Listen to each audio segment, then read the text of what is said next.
This is a response to the video 95% of atheists don't know the Bible. I'm going to try to keep this video a little bit shorter because I do tend to ramble on if anybody's seen any of my other videos.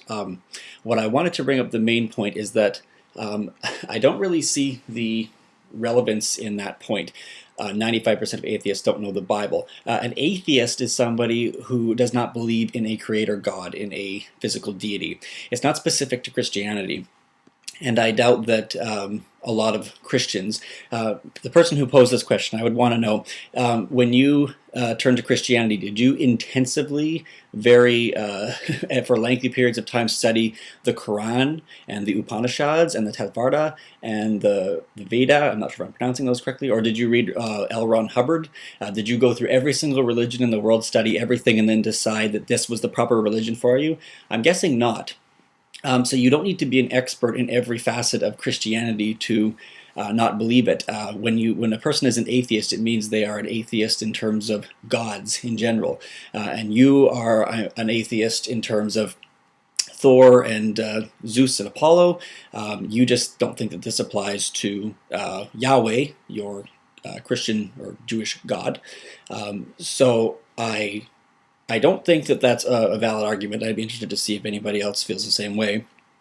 I've also wanted to point out your mention of the mentality of most atheists is you use the example of someone who said that he prayed to God for a bike and didn't get it, and so that was his reason for not believing in God. I don't think that that's the mentality of most atheists. I think that my guess would be that the majority of atheists often come from some form of, not always, but probably very often, some form of religious background. Maybe very moderate, maybe just be, they celebrated Christmas or they considered themselves Christians and were never baptized or whatever. But I think that most atheists come out of just taking into question a lot of these things that we were raised to believe. Like, I was brought up a relatively moderate kind of a Diet Coke Christian. I was not, we were not overly religious, but I grew up believing in Jesus, and I got very interested in religion and studied a lot of different facets of it just for my own interest, and came to the conclusion that I didn't think that, I don't believe that it's true. I think that it's mythology, and that there's too many parallels between all different religions to single all of them out except one and say, okay, all these stories are being told in different forms in different religions, but I'm just going to believe in the Christian one. It doesn't make sense to me.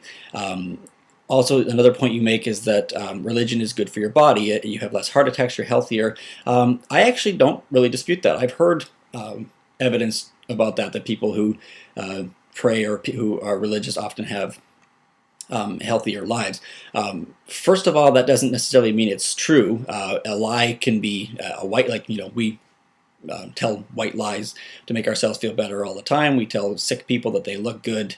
We tell people who are overweight that they lost weight. It doesn't necessarily hurt anybody. It's a nice thing to do, and it's something that is just a part of getting by in society. That still doesn't make it true. That doesn't mean that it's correct. Also, there have been studies where people have, I know scientists have plugged in machines to people and measured their, I don't know how they do it exactly, but brain activity, and that it does change when people are praying. But it also does the same thing when people are meditating, which should tell you something about who you're praying to when you're praying. I think it's really, you're basically talking to yourself. You're working out your issues and your questions in your head, and you're putting the name of God to that, but you're really just meditating with yourself.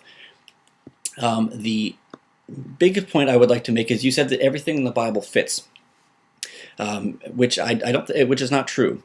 There are contradictions within the Bible. For instance, one gospel tells that there are 3 wise men. Another gospel says that there are the 3 shepherds.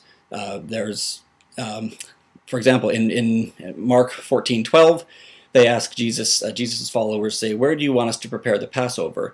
They eat the meal. Jesus is arrested, spends the night in jail. Pontius Pilate kills him the next morning after the Passover. And then in the Gospel of John, it is stated that Jesus is executed on the afternoon of preparation for the Passover. So there is obviously a conflict here. You can't reconcile the two. In Mark, Jesus says that before the cock crows twice, you'll deny me 3 times.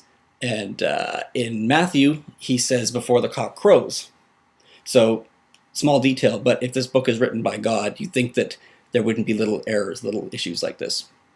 And lastly, if you study the history of the canonization of Christianity, you would know that there are a lot of passages that weren't in the earliest surviving versions of the books. The woman taken in adultery is not in the earliest copies of the Gospel. The last 12 verses of Mark were added in many years later, and this isn't even disputed, because if you look in your Bible, they're often in parentheses or in italics, because it's basically accepted that these last 12 verses of Mark were not in the original text. I covered a few different points, but I just want to say that to sort of summarize the points again, I don't believe that a person has to be an expert on Christianity to decide whether they're an atheist or not, unless you would agree that they should be an expert on every single religion that claims to have a God, which is all of them. If you think that a person should study every single religion intensely before they can call themselves an atheist, well, fine, but I doubt that anybody, including yourself, has done that. I talked about it being good for your body. Again, I say that may be true, but that still doesn't make the belief true, and there are other ways to be spiritually fulfilled without invoking a God. And lastly, that there are many contradictions in the Bible. So that is my response to you. I'd be interested to see if anybody sees this video, what they think, and maybe you have some issues with it or you agree. I'd like to know what people think, but thank you for listening.